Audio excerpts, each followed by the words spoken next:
Yet the response is just like very different.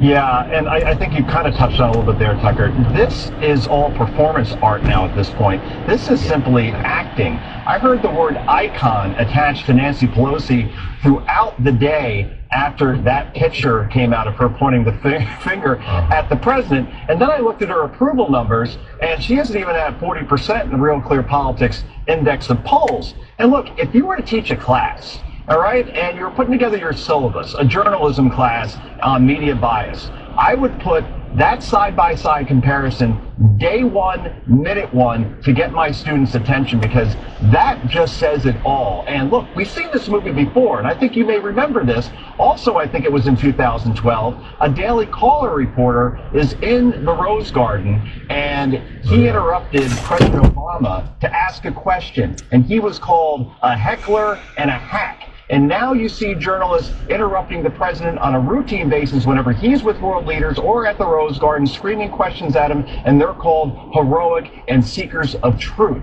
So there's always this double standard, and I just think a lot of people in this business weren't born with a simple self-awareness gene, because they don't realize they're constantly contradicting themselves when you play videos like that.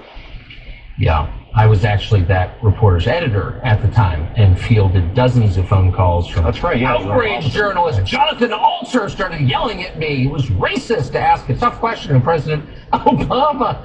I guess what it really points up is not just the political bias. I mean, of course, obviously they're all liberals, but how cut off they are. I mean, these are people who really think of Nancy Pelosi as like a civil rights pioneer or something, rather than just a politician. Like, they revere Nancy Pelosi. What percentage of Americans feel that way about Pelosi? It can't be large.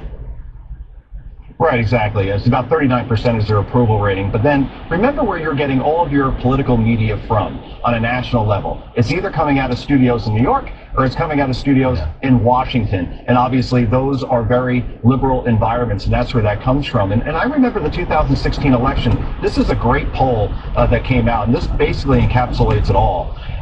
It was according to Suffolk University and USA Today right before the election. By nearly a 10-to-1 margin, respondents said the media was rooting for Hillary Clinton. In other words, this is very apparent to people at home in terms of who is taking sides in these sort of situations. And I remember Chris Elizabeth put out this famous tweet saying, "Journalists don't take sides, period." And that was the end of it. Well, everybody else was paying attention. That was not the case. Period. I love that. Joe Concha, great to see you tonight. Have the best weekend. You too as well. It is time for Final Exam. Thanks to the Trump rally last night, you had an